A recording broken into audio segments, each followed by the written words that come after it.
Good evening. Thank you for hosting me. I'm really blessed to be here with you, the great food, the great company. Um, I actually was. I noticed that maybe it was because of the fact that General Eisenhower was a warrior that he decided to. He had this gap in trying to bring people together, understanding not just through hostility and war, but also through dialogue. And although I'm only a sergeant and not a general, I feel that we have something in common because I was as a teenager in Jerusalem. Was very curious to understand and to know my neighbors, Arab neighbors in Jerusalem. And as I went to the arts, therefore I studied Arabic in high school. Was my major, and then during the army, I spent long times serving in South Lebanon and parts of Judea and Samaria and the Gaza Strip, and this increased my curiosity and my willingness to try to engage. And after my studies, I was fortunate to be accepted to the cadet course of the Foreign Ministry, and actually my first mission was following the Oslo agreements in the early 90s to go to the Gaza Strip to engage with Palestinian leaders of the Fatah and the PLO, of the very young Palestinian Authority that was established, and engage with them. So the same people I used to chase in the refugee camps of Jabalia became the people that used to guard me when I used to enter the Gaza Strip. So in that period, I really felt completely euphoric, and I was completely convinced that peace has arrived and we are entering a new era of peace. It was amazing. Unfortunately, things didn't work out that well, but we haven't given up hope. We really believe in engagement, and therefore, the rest of my career, large part of it, I invested in trying to build those bridges. In '96, I went to Egypt, and I spent there 4 years. And in the first time, I lived, 100% of the time in an Arab country. That was a very unique experience, especially as an economic attaché, because you do business with people and you met hundreds and thousands of average people and get to understand their culture. So the fact that we were able to communicate in the same language, that was something that taught them and taught me a lot. Sometimes, people think about the Middle East and hostilities and conflicting interests and wars of religion, but then you enter a cab in Cairo, and because you leave your car to your wife, and the first question you are being asked is, where are you from? And of course you say you are from Israel. And you know what is the first question that people ask an Israeli in the mid-90s in a cab, in hundreds of cabs? 99%. Can anyone guess what that question would be? How can I get a visa to come and work in Israel? That was the most popular question. And that puts you in perspective, because most of the people, most of the time, are preoccupied with their daily life. They are preoccupied with providing for their families, and they are trying to struggle in an environment that is very challenging. And therefore, when the Arab Spring started in 2011, 2010, was it the end of 2010, I felt really inspired, because I lived among Arab societies, and I know how difficult it is in a place in which you have explosion of population, demographic problem, you have a climate change problem. I remember I used to do research about the Syrian economy, and there I found out that Syria used to be an agrarian country. They were amongst the largest exporters of cotton and wheat in the world, and the cotton used to be grown in places that are dependent sometimes on rain. They had 8 years of consecutive drought, and that means that instead of picking the cotton with hand, a job that is usually done by large families and by children, the cotton had to be taken with combines because there was no water. And the price of the cotton goes down by 90%. So problems of as I say, demographic explosion, climate change, lack of mobility. Because this is one of the most difficult problems. This Tunisian trader, vegetable trader, that set himself on fire, he wasn't allowed to sell his produce in the street because he didn't have a permit. So the fact that you are so dependent in the government that doesn't allow you to, create mobility or to ascend, to make a living, that's a great problem. So all these problems that we saw, and many more, the fact that there wasn't a sort of social cohesion, and one tribe was fighting against each other, and this rigidity created a situation in which people are hopeless. The fact that people don't have or the leaders don't have legitimacy, creates a situation in which people are trying to sort of trying to escape and go to an alternative method in which they will be able to climb the social, increase their social status. So all these issues, I saw them when I was in the Arab world many years ago, and suddenly when the Arab Spring started, I understood how natural that is. But yet at the same time, after 1 year, we saw what are the consequences of that complete collapse because of the dysfunctionality of society. So when I was a young diplomat in the mid-90s, and I thought that we are going to get all these things solved because we are going to reach a compromise with our neighbors, but I just began to understand how complicated is the situation with our neighbors and how difficult it's going to be to really create, peace and prosperity for us and for them. Now, I was fortunate when I also went to live in the Arab world, because suddenly I had a perspective on what's going on in Israel. I grew up in Israel, and I've been taking things for granted, how things have been developing, how the country was flourishing, how reform was being made in the economy, a lot of time, with encouragement of our most important friend and ally, the United States.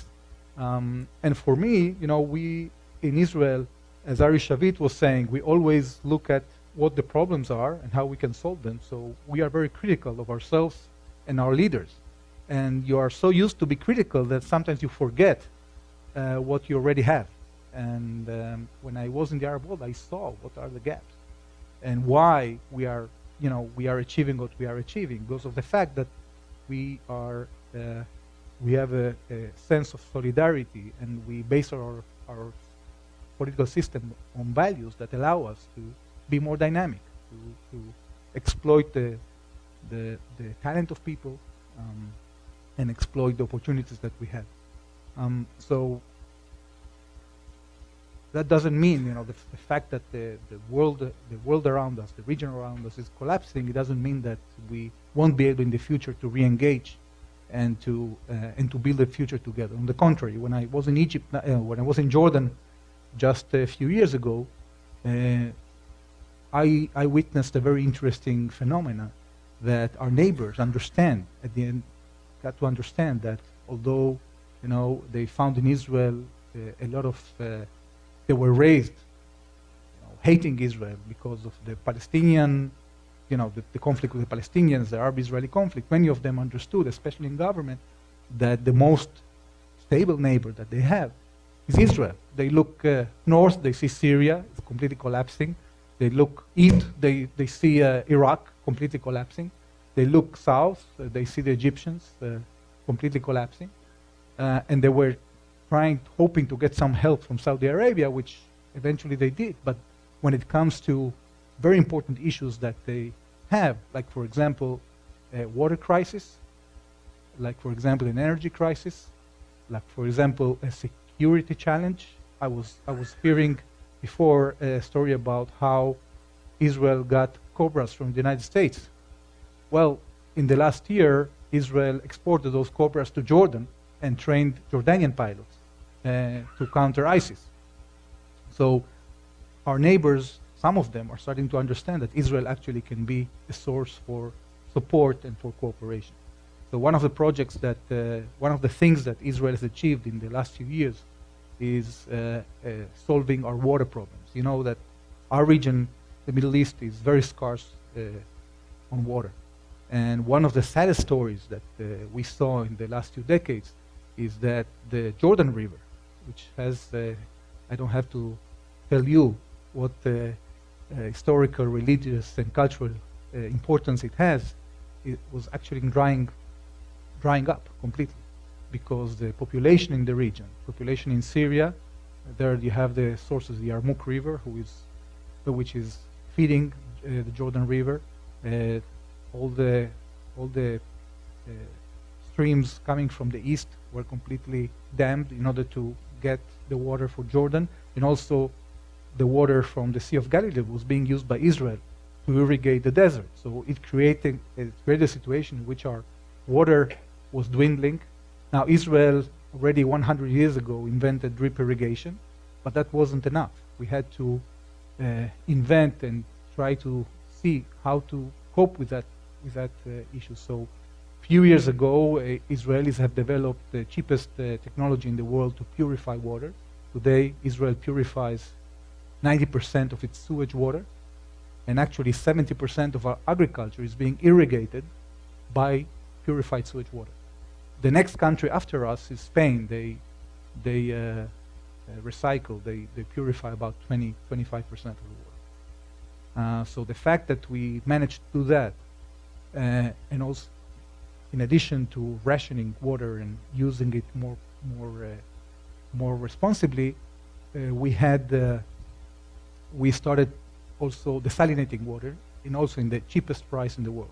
We today desalinate water the price of about 40 cents per dollar. And so that created a situation in which we started desalinating a quantity of water, 600 million cubic meters per year, and that actually made us drought-free. So we are completely drought-free, and we started actually exporting water to Jordan. So imagine a country that didn't have water in the middle of the desert that is now exporting water. That's what Israel is doing. And we signed 2 agreements with Jordan, one to provide water up to 50 million cubic meters per year in the north, and then we started last year, we signed a project of exchange of water. The Jordanians are going to build a desalination plant in Aqaba, that's in the south. We are going to buy half of that water for Arava Desert, and we're going to provide water in the north for them. So in that way we will save the transportation cost. And the brackish water is going to feed the Dead Sea. So I've been telling you these stories because these are not the stories that you hear in a day-to-day. Usually you hear about conflict, you hear about the need to solve this problem or the other problem. I won't open this for discussion, so I will just say this. Israel is facing a period of time in the region in which is so tumultuous and so volatile that Israelis have become very conservative when it comes to political compromise. And that's the reason why they elected and re-elected Prime Minister Netanyahu, because they have the sense that they need somebody who is experienced enough that can provide security at a time of great danger. And there is an interesting phenomena that although a majority of Israelis still supports a 2-state solution, they don't think at this moment that it's practical because of the dysfunctionality that you see in the region, and especially within Palestinian society. The fact that you have this split between Fatah and Hamas, and that leaders lack legitimacy. We are afraid that if we, at this point in time, make a bold step, that will come back to us in a form of violence, like we've seen, in the Gaza Strip when we withdrew, or in Lebanon. And therefore, we believe in an approach of bottom-up, of building capacity, building capability. We're trying, together with the United States, to train security forces of the Palestinian Authority, to make them capable of enforcing law and order, and try to keep the extremists away. And as much as we succeed in that, we will be able, at the end of the day, to create the stability and prosperity to allow us to take more risks for achieving peace. So I will stop here, and I'll be very glad to hear your comments, your questions, whatever. Please.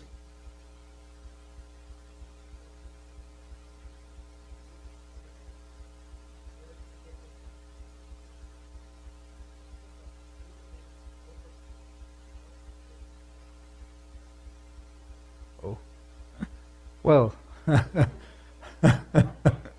well, we have to start with the Bible 3,500 years ago.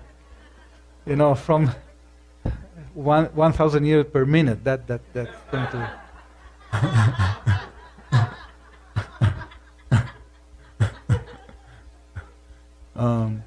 I think that there are a few principles that are enshrined in our culture, and I think that it's a heritage of that culture to the world, and that heritage is still valid today in present Israel. Because when you look at the values, first of all, the heritage and the link with the land. Second of all, once a Gentile came to Rabbi Akiva, who was one of the greatest rabbis of all history, and said, I want you to teach me the Bible. Teach me the Bible in one sentence. Said, how can I teach the Bible in one sentence? Said, no, please, if you have to, say the message, what the Bible says. So he replied in Hebrew, "Ve'ahavta le'ra'acha kamocha." Love your neighbor as yourself. Right? So this is the heritage of our people. Love your neighbor as yourself. And from there you have the solidarity that we have in Israel. The fact that you always have to look at your neighbor, whether he's a Jew or a Gentile. And these principles have, accompanied us through history. The grandmother of King David was a Gentile. And when her husband died, Naomi accepted her and gave her a home. And that good deed created the most famous, ended in the result, the most famous king in our history. So this continues to be the case today. There is a set of values.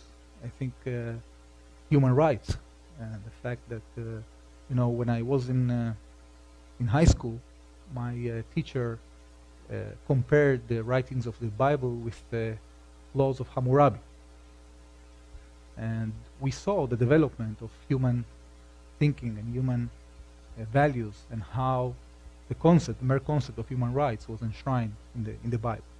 So we continue to believe that, because this country was founded on the premise that all men are created equal.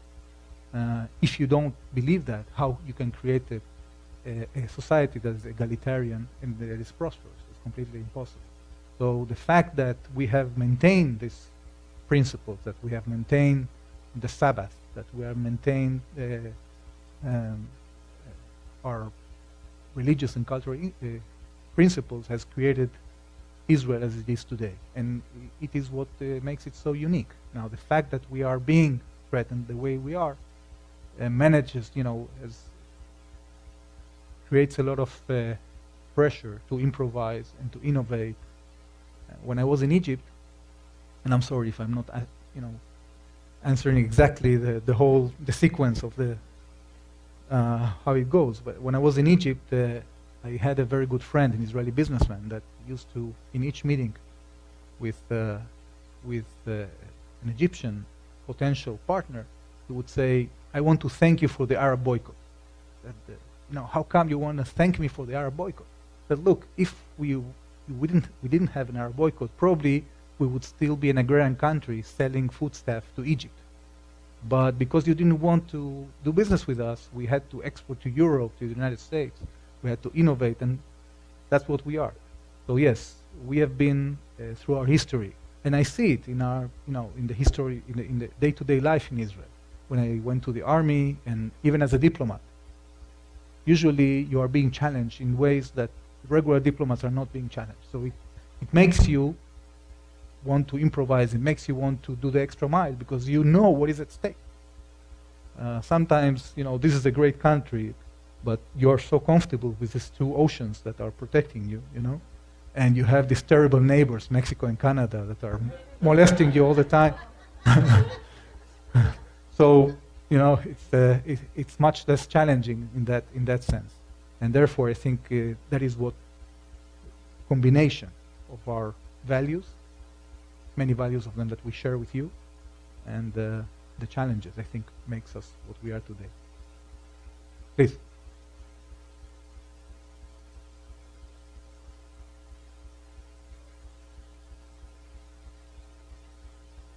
Yeah. Well, it's really a tragic story. I think somebody once told me, look, take a look in each place where the Jews are expelled from. That's the beginning of the end of that place. Okay? Look at Spain after it expelled Jews in 1492, and what happened to them afterwards, the decline of the Spanish Empire. I think that you have a problem in places in the Arab world in which there is lack of tolerance towards religious minorities. The rise of Arab nationalism at the beginning gave room to Christians. There were many Christians that were part of the Arab national movement, but there was always systematic discrimination against Christians and Jews because it is enshrined in the Quran. The fact that Jews and Christians are religions that are protected under Islam because they are monotheistic, but you have certain rules that don't allow you to do certain things in an Islamic environment. Sorry? Oh, in Israel itself, we have a thriving Christian community. Actually, the numbers of Christians in Israel are increasing, not decreasing. You have a decrease in the number of Christians in the West Bank, in Judea and Samaria, under the Palestinian Authority. That was happening, especially in Bethlehem. Bethlehem used to be a Christian majority about 30 years ago, and today is a Christian minority. So in all the places in which you had prominently Arab Muslim world, you have Christian populations that are dwindling. In Israel, you have an increasing population of Christians. We have today the growth rate of Christians is pretty low because they have demographically they don't grow up too much, but we have a constant increase in Christian population in Israel. Today, I think, I don't remember the exact number, but it's about 100,000, something like that, between 80 and 100,000. That's the situation. Please. So talking about immigration into Israel, has that increased given the security issues that we've seen over the last 10 years in Israel? Has it decreased from around the world? I'm talking about Jews returning back to Israel. And has that taxed the government in a negative or positive fashion with this new immigration of Jews from around the world? Well, there were peaks of immigration. The first peak was, of course, after the establishment of the State of Israel, in which a population of 500,000 absorbed about 2 million. That was a great challenge. The other major wave was after the collapse of the Soviet Union. We had about 1 million Russian Jews coming. And since then, we still have immigration, but not in that numbers. In the last few years, the rate of immigration is about 15,000 per year. In the last several years, we have an increase in the immigration from France, French, because of the situation in France and increase in anti-Semitism. But right now, in the past, it used to be a major challenge. It also created a lot of cultural differences, but I think we have a tradition of absorption that is continuing up until today, and probably is going to continue in the future. We're going to use a handheld microphone to ask the question. So I'll go around the room as you raise your hand to ask questions. I was wondering if you could sort of touch on the differences between like the legal system in Israel versus other Arab countries? Because in Israel, there's a clear separation between Israeli law and Jewish law versus in other parts of the region, it's Sharia law, where it's based on the Islamic religion as opposed to a more secular form of laws. So do you believe some of the problems in that region are because of that? Not necessarily. First of all, we have something in common with our neighbors because Israel doesn't have separation of religion and state. And that is because we are in a unique position, and sometimes people don't get that. We are both, Judaism is both a religion, but Jews are also a nation. And people get mixed that. Our neighbors, including the Palestinians and others, say, okay, you are not a nation, you are a religion. Okay, we are maybe ready to recognize you as a state, but we don't recognize the right of the Jewish people of a state of their own. Okay? But coming back to your question, although we don't have separation of religion and state, we have a clear situation in which there is separation of powers, a balance of powers, like here in the United States. We have the courts, the Supreme Court, we have the government, and we have the parliament. Now, what happens in some parts of the Arab world, it's different. You have monarchies and you have republics. Okay? In the monarchies are basically based on an alliance between the monarchic family and the religious establishment.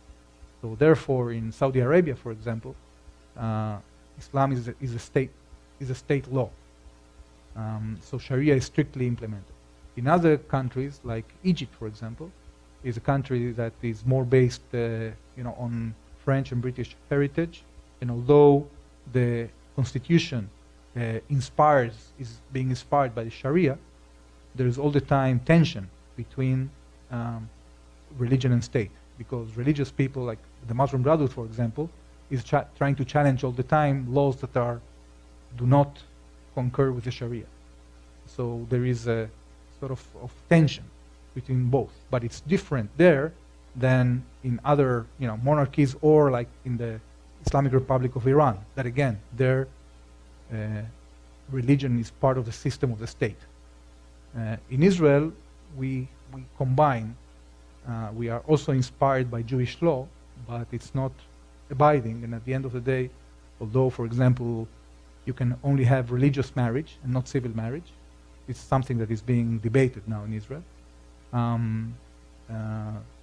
The courts rule according to civil, according to our basic laws that we have. We don't have a constitution like in Britain, but in that sense, we differ completely from many Arab countries.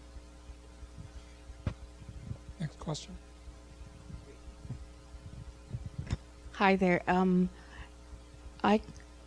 very fortunate. I grew up in South Africa, and my parents during the apartheid years, they spent a lot of time in Israel and found respite in your country. So I just want to thank you for that. Two-part question. I wanted to know, one of the things that's never been answered to me is, do you as a Jewish person feel that God has abandoned you, and going through, is that the seat of all this fear? Because for us as Christians, we hold that as an absolute truth, right? That God will not abandon His people, and I've never managed to get a straight answer about that, right? Well, the second part yeah. is really, I'd like you just to comment on the solidarity of Israelis and how that was achieved through this great egalitarian society that one witnesses. Thank you. Well, first of all, it depends who is the Jew that is standing in front of you. From each one, you're going to have a different answer. I think that usually Jews that are more, are more religious are going to tell you that, yes, they fully believe in God and in His promise to the Jewish people. We have faced sort of two kinds of traumas in our recent history. First of all, the Zionist revolution that thought about, turning back to Zion, to Jerusalem, to Israel, and establish our Jewish homeland, was a revolution against the religious establishment. And usually this used to be young people, communist, anti-religious, and these are the guys that if you read this book of Ari Shavit, you will hear the stories about their arrival and the establishment of the first cooperatives in Israel, etc. So this was the first, change.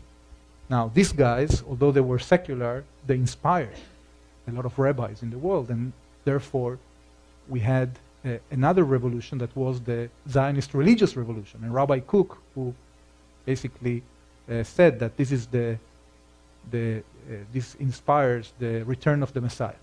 Okay, so this is on the sort of the first change. The second change came in the Holocaust, because many people asked themselves, how come God, could allow such an atrocity to happen to the people whom He, promised this special bond. So some of the people got to the conclusion that, they don't want to believe in God.